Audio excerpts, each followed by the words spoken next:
Hello, my dear students. This is Ankita Kishore, and today we will cover the topic simple manometer under the chapter flow of fluids.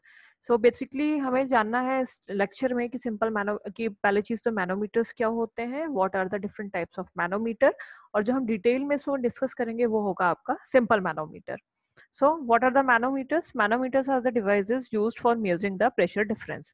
कि manometers ऐसे device हैं जिसको हम pressure difference को major करने में काम में लाते हैं. अब ये प्रेशर डिफरेंस कहाँ मेजर करना है हमें, इट शुड बी कंसीडर्ड कि जैसे इंडस्ट्रीज होती हैं, केमिकल इंडस्ट्रीज हैं, फार्मास्यूटिकल इंडस्ट्रीज हैं, कि जो वेराइटीज ऑफ पाइपलाइंस होते हैं, इन पाइपलाइंस में बड़ी बड़ी इंडस्ट्रीज में केमिकल्स रन कर रहे होते हैं फ्लूइड के फॉर्म में, लिक्विड के फॉर्म में. तो उन लिक्विड जो फ्लो कर रहा है उसके एक पॉइंट से दूसरे पॉइंट के बीच में कितना प्रेशर डिफरेंस आ रहा है, इस चीज को हम मेजर कर सकते हैं by the manometers. Different type of manometers, यहाँ पे 3 types of manometers are there, like one is the simple manometer, second one is the differential manometer, and third one is the inclined manometer. Depending upon the situations, these 3 manometers are being used. So इस chapter में, इस lecture में हमें जो discuss करना है वो हमें डिस्कस करना है simple manometer. So this is the diagram of simple manometer. You can see here that it is like U-tube structure is there. ये जो U-tube होता है ये आपके ग्लास से मिलके बना होता है, ग्लास का बना होता है.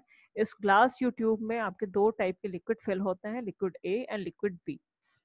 तो यहाँ पे देख सकते हैं this manometer is the most commonly used one. ये जो मैनोमीटर सबसे ज्यादा यूज होने वाला है अमंग द 3, जो कि हमारे डिफरेंशियल इंक्लाइंड से ज्यादा यूज होता है. Now this it consists of a glass U-shaped tube filled with a liquid A of density rho a kilogram per meter cube. तो ये जो U shape का जो हमारा ट्यूब है ये हमारी ग्लास से मिलके बनी होती है, और इसमें जो आपका लिक्विड फिल है वो आपका लिक्विड ए और लिक्विड बी, दो यहाँ पे लिक्विड हमारे फिल है. तो लिक्विड ए की जो डेंसिटी है वो होगी आपकी रो ए किलोग्राम पर मीटर क्यूब. इसी तरीके से जो लिक्विड ए के ऊपर दूसरा लिक्विड फिल है जो कि आपका है लिक्विड बी, इसकी जो डेंसिटी होगी वो कितनी होगी हमारी रो बी किलोग्राम पर मीटर क्यूब. तो इस डायग्राम को सबसे पहले हम समझते हैं, then we will go in the detail कि आपका ये जो यूट्यूब ग्लास से बना हुआ है, दूसरा नाम इस सिंपल मैनोमीटर का ये भी है, इसको हम क्या कहते हैं, यूट्यूब मैनोमीटर भी बोलते हैं. तो यहाँ पे we have divided here 5 points 1 2 3 4 and 5. तो इस फर्स्ट और फिफ्थ पॉइंट जो कि आपके सबसे सुपरफिशियल है दोनों ट्यूब के आर्म्स में, यहाँ आप देख सकते हैं एक तरफ P1 प्रेशर है और दूसरी तरफ P2 प्रेशर है. इसी तरीके से हमें हर एक पॉइंट पे प्रेशर को मेजर करना है. हर एक पॉइंट पे हमें प्रेशर को क्यों मेजर करना है, क्योंकि बेसिक काम जो मैनोमीटर का है वो प्रेशर डिफरेंस मेजर करने का ही है. कि एक पर्टिकुलर ट्यूब में, एक पर्टिकुलर पाइपलाइन में अगर कोई केमिकल फ्लो कर रहा है तो एट डिफरेंट डिस्टेंसेस क्या प्रेशर वहां पे उनके बीच में हम निकाल सकते हैं, क्या प्रेशर डिफरेंस वहां पे होगा, ये हम इस मैनोमीटर से मेजर कर सकते हैं. तो अगर बात आती है कि P1 जो हमारा प्रेशर है, जब हम इसको पॉइंट 1 की तरफ से अप्लाई करते हैं तो ये प्रेशर क्या करता है, दूसरी तरफ ये नीचे लिक्विड ए पर भी ये प्रेशर क्रिएट करेगा. और अगर हम कहें कि ये P1 और P2 these are not equal, P1 अगर आपका ज्यादा है तो हम देख सकते हैं जो लिक्विड ए का मेनिस्कस है वो नीचे जाता है एक तरफ, और दूसरी तरफ क्या होता है, दूसरे लिम्ब में ऊपर की तरफ जाता है. It means there is a difference between the meniscus height in both the limb of U tube. तो यहाँ पे in this point we can see here the liquid A and B are immiscible and the interface can be seen clearly. यहाँ जो liquid A और B है ये आपस में क्या है, immiscible है. और immiscible liquids जो भी होते हैं तो जो भी उनका point of contact होता है उसको हम क्या कहते हैं, interface कहते हैं. तो यहाँ हम देख सकते हैं लिक्विड A और लिक्विड B क्या है, हमारे दोनों immiscible है, और पॉइंट 2 और पॉइंट 4 पर आप उनका इंटरफेस यहाँ पे देख सकते हैं. Now, if two different pressures are applied on the two arms, the meniscus of one liquid will be higher than the other. तो अगर हम एक तरफ ज्यादा प्रेशर अप्लाई कर रहे हैं, यानी कि हम P1 की तरफ से अगर हमने ज्यादा प्रेशर अप्लाई किया तो क्या होगा, जो लिक्विड A का मेनिस्कस है एक तरफ से लोअर चला जाएगा और दूसरी तरफ क्या होगा, हायर चला जाएगा. तो इस चीज से हमें ये क्लियर हो सकता है that P1 is greater than P2. अब हमें क्या करना है, we have to measure the pressure at different point level. So let pressure at point 1 is equal to P1 Pascal. Then let pressure at 5.5 it will be P2 Pascal. Now the pressure at point 2 can be written as point 2 पर अब हमें pressure निकालना है, तो हम इसको कैसे निकाल सकते हैं? It will be calculated from the P1 side. तो यहाँ पे एक चीज आपको इक्वेशन याद रखनी है, delta P is equal to delta H rho g. और ये इक्वेशन अगर आपको याद हो तो ये हम जब 12th क्लास में रहते थे तो हमने फिजिक्स में पढ़ी थी। फिजिक्स में हम पढ़ते थे इसको कि जब आपके कोई भी एक लिक्विड है, फ्लूइड है, वो अगर किसी एक कांस्टेंट एक टैंक में फिल है और मूवमेंट की कंडीशन में नहीं है, तो उनके लेयर्स के बीच में जो आपका प्रेशर लगता था उसको हम किस इक्वेशन से मेजर कर सकते थे? इस डेल्टा एच रो जी वाले इक्वेशन से मेजर कर सकते हैं। अभी हमने लास्ट लेक्चर में जो हमने इंट्रोडक्शन टू फ्लूइड फ्लो पढ़ा था, उसमें भी हमने डिस्कस किया था आपका फ्लूइड स्टैटिक्स की। फ्लूइड स्टैटिक्स की कंडीशन में we have already discussed that the fluid is made up of many layers, जो कि हमारी एक दूसरे के पैरेलल होती है। उनके बीच में भी क्या होता है, कोई ना कोई प्रेशर काम करता है। तो ये वही प्रेशर है, लेयर्स के बीच में लगने वाला प्रेशर है। This will be delta P. And delta H क्या होगा आपका? Distance between two layers. Rho है यहाँ पे आपका density of liquid and g is the acceleration due to gravity. तो ये जो इक्वेशन है ये हमारी अप्लाई होती है फ्लूइड स्टैटिक्स की कंडीशन में। लेकिन जब हम मैनोमीटर का यूज करते हैं then it will be used in the fluid dynamics, कि जब आपका जो फ्लूइड है वो एक फ्लो की कंडीशन में जाता है तब हम उसको वहां पे मेजर करते हैं। तो जो हमारा बेसिक लेकिन प्रेशर कैलकुलेशन है वो इसी इक्वेशन को फॉलो करता है। लाइक देयर पॉइंट 2 पर अगर हम देखें तो ये P1 प्रेशर प्लस जो हमारा प्रेशर इस लिक्विड बी के थ्रू अप्लाई हो रहा है पॉइंट 2 पर, हमें अगर हम इन दोनों को एडअप कर दें तो हमारा प्रेशर, टोटल प्रेशर पॉइंट 2 पर निकल आएगा। तो यहाँ पे हम देख सकते हैं P1 plus M plus R rho B g. अब ये एम प्लस आर कहाँ से आया? ये डिस्टेंस। अब हम यहाँ पे देख सकते हैं एच रो जी से इसको कंपेयर करें अगर, तो डेल्टा एच यानी हाइट। हाइट कहाँ है ये इन दोनों पॉइंट के बीच में? This will be M plus R. ये हम देख सकते हैं इस लिम में अगर यहाँ से यहाँ पॉइंट की दूरी एम प्लस आर है तो यहाँ भी यहाँ से यहाँ तक की दूरी जो है एम प्लस आर होगी। इसलिए हमने यहाँ पे इसको मेंशन कर दिया, delta H is M plus R. इसके बाद है रो। रो क्या है? ऊपर का लिक्विड है हमारा लिक्विड बी, इसीलिए यहाँ पे जो डेंसिटी होगी लिक्विड की वो है हमारी rho B and this will be g is a constant, so this will be M plus R rho B into g. तो ये आपका हो जाता है पूरा पॉइंट 2 पर आप जब प्रेशर मेजर करने जाते हैं तो P1 प्लस जितना इस लिक्विड के थ्रू इस पे प्रेशर लग रहा होता है इन दोनों को एड अप कर देंगे तो total pressure at liquid two at point 2 you can be measure. और हमें ये इक्वेशन याद रखनी है क्योंकि हम आगे चल के हर एक जगह यहीं पे डेल्टा एच रो जी से हम याद कर सकते हैं कि हमें क्या क्या चीजें यहाँ पे कंसीडर करनी है। सो this will B equation number 1। Now m plus r distance from 3 to 5. now the हमने अब क्या किया, सेकेंड पॉइंट पर तो हम प्रेशर मेजर कर चुके हैं, अब हमें प्रेशर मेजर करना है थर्ड पॉइंट पर। Now we can see here that point 2 and point 3 are at the same level. ये दोनों क्या है आपके? सेम लेवल पे है। तो किसी भी एक किसी भी कोई फ्लूइड है तो उसके अगर हम बहुत ज्यादा डीप में जाएंगे तो किसी भी लेवल पर एक किसी भी पर्टिकुलर डिस्टेंस पर जितने भी पॉइंट होंगे उन सारे ही पॉइंट्स पे क्या होगा? प्रेशर सेम होगा। इसीलिए हम कह सकते हैं पॉइंट 2 और point 3 at the same level, so pressure can also be same at point 2 and point 3। इसीलिए हमने क्या लिखा कि दोनों सेम हाइट पर हैं, इसीलिए हम क्या कर सकते हैं पॉइंट 2 का जो प्रेशर है उसको ही हम कंसीडर कर सकते हैं the same pressure will be at point 3 also. तो यहाँ पे जो सेम इक्वेशन है वही सेम इक्वेशन काम करेगी किसके लिए? पॉइंट 3 के लिए। Now the next one, pressure at point 4 can be measured from 2 points. अब अगर 3 पर भी हमने कैलकुलेट कर लिया प्रेशर, अब अगर हम 4 की तरफ जाते हैं तो 4 पे क्या है? आप दो जगह से प्रेशर को काउंट कर सकते हैं। एक तो क्या है आपके इस तरफ से प्रेशर अप्लाई होगा जो कि P2 है। अब यहाँ पे हम कह सकते हैं P1 और P2 दोनों डिफरेंट थे, इसीलिए यहाँ से जो प्रेशर लगेगा वो अलग होगा और यहाँ से जो प्रेशर लगेगा वो पॉइंट 4 की तरफ वो अलग होगा। इसीलिए यही रीजन है कि जो पॉइंट 4 है हम वहां पे क्या कर रहे हैं, दो जगह पे उसको दो जगह से उसको कैलकुलेट कर रहे हैं, एक पॉइंट 3 की तरफ से और दूसरा क्या है आपके पॉइंट 5 की तरफ से से हम उसको मेजर कर रहे हैं। Now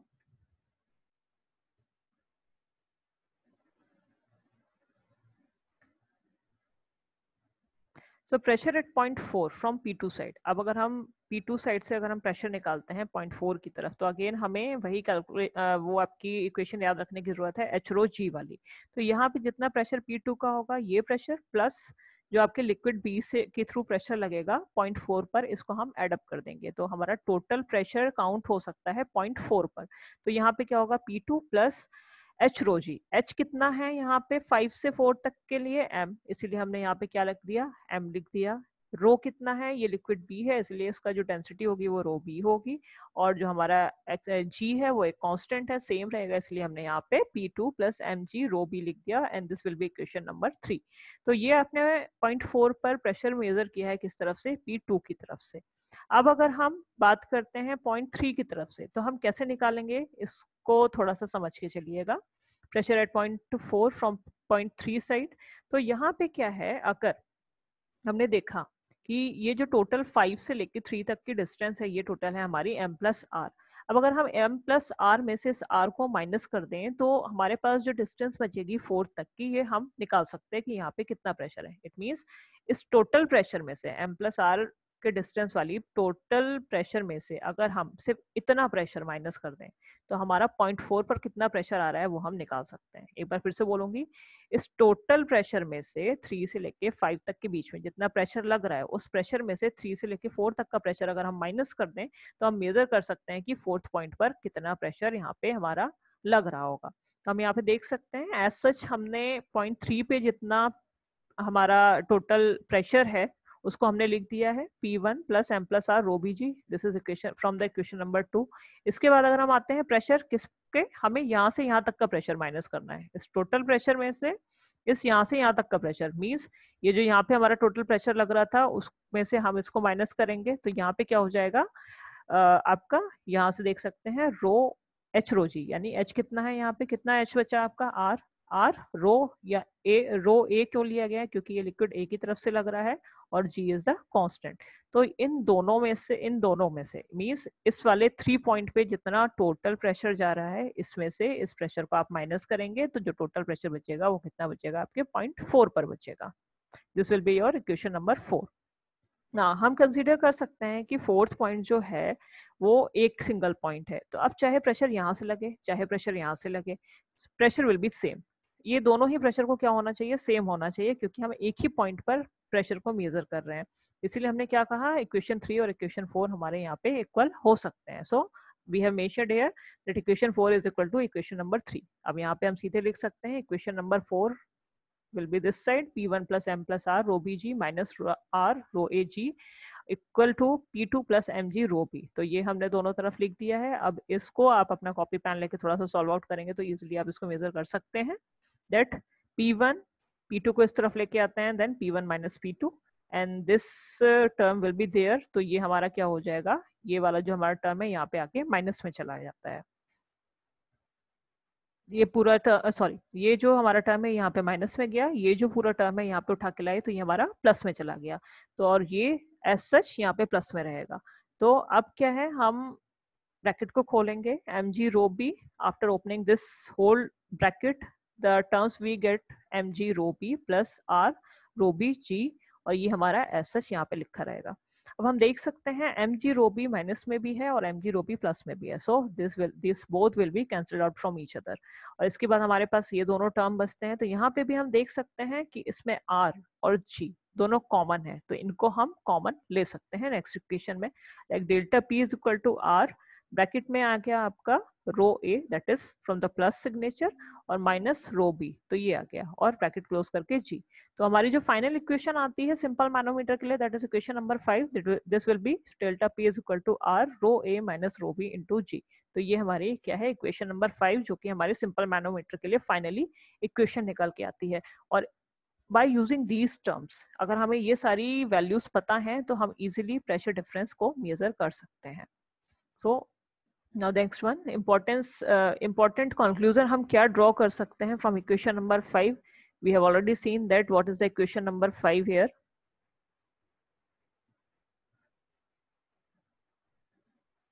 This will be your equation number 5th that delta p is equal to r rho a minus rho b into g. अब इस इक्वेशन से हम क्या क्या कंक्लूड कर सकते हैं। फर्स्ट क्या है, it is easy to measure the r value in metres, that is the difference in the level of the liquid A in two limbs. तो हम यहाँ पे देख सकते हैं कि जो r की वैल्यू है आप इसको इजीली निकाल सकते हैं। कैसे निकाल सकते हैं हम इसको इजीली, अगर इस डायग्राम में देखें हम तो आर एक्चुअली है क्या आपका, कि एक ही लिक्विड की जो मेनिस्कस है एट डिफरेंट लेवल, दोनों ही लिम्ब में, इनका ही बीच का डिस्टेंस जो है वो आर है। तो हम जैसे ही यहाँ पे हमारे लिक्विड की मेनिस्कस चेंज होती है, so by measuring this distance we can easily get the value of R. तो हमें आर की वैल्यू मिल जाती है, जिससे कि हम इसको इजीली हम इसको मेजर कर सकते हैं, जो कि एक्चुअली क्या है, आपके लिक्विड ए का मेनिस्कस का लेवल है दोनों लिम्स में। सेकेंड कंक्लूजन क्या है, the value delta P pascal is independent of the value of M and also the dimension of the U tube. तो आप इस पूरे इक्वेशन में देख सकते हैं that there is no involvement of the M. यहाँ पे किसी भी एम का, जो कि हमारा क्या था, डिस्टेंस था 3 से 4 के बीच का, तो यहाँ पे किसी भी एम की वैल्यू यहाँ पे हम इंक्लूड नहीं कर रहे हैं। तो इसकी वजह से क्या है, यहाँ पे कोई भी इन्वॉल्वमेंट नहीं है एम का। मीन्स एक सेम लिक्विड में उसके बीच के 2 पॉइंट में कोई भी यहाँ पे डिफरेंस हम यहाँ पे कंसीडर नहीं कर रहे हैं कि दोनों, क्योंकि जो हमारा m था वो क्या था, 3 और 4 के बीच का डिस्टेंस था, जो कि एक सेम ही लिक्विड में था। तो यहाँ पे कोई भी उसका इन्वॉल्वमेंट नहीं है।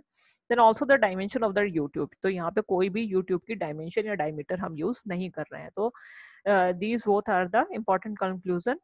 Now the applications, it helps in measuring the consumption of gases in the chemical reactions. तो हमने अभी पढ़ा कि जो फ्लूइड हैं they will be consider the liquid and gases. तो हम इसको गैसेस के मूवमेंट को मेजर करने के लिए भी यूज कर सकते हैं, जो कि हमारे केमिकल रिएक्शंस में जितनी भी गैसेस जनरेट होती हैं तो उनका क्या प्रेशर बन रहा है हम उसको मेजर कर सकते हैं। इसके अलावा manometers are used in conjunction with the flow meters for the measurement of the flow of fluids. तो अभी हम आगे फर्दर लेक्चर्स में we will discuss about the flow meters, हम फ्लो मीटर्स को डिस्कस करेंगे। तो उन फ्लो मीटर्स के साथ अगर हम मैनोमीटर्स को यूज कर दें, ऐड कर दें, तो हम वहां पे क्या कर सकते हैं, प्रेशर डिफरेंस इजीली मेजर कर सकते हैं। This is all about the simple manometer. This will be the derivation and the important conclusion and the applications are there. Now the questions can be generated here. What do you understand by the term manometers? Manometers actually होते क्या हैं, आप क्या समझते हैं उससे? How many types of manometers are there? You have to mention just the name of the manometers, because we have not discussed in this lecture about the differential and the inclined manometer. Now give the derivation for simple manometer. आपको पूरा derivation याद करना है, and this will be the most important question, that derive the equation for the simple manometer. Proper diagram, you have to remember the diagram also, and you have to remember the applications and important conclusions also. So these questions can be generated in this whole lecture. I hope आपको सबको समझ में आया होगा. Then if समझ में आया, you can subscribe the Pharma Orientation for more further informative lectures. Thank you so much.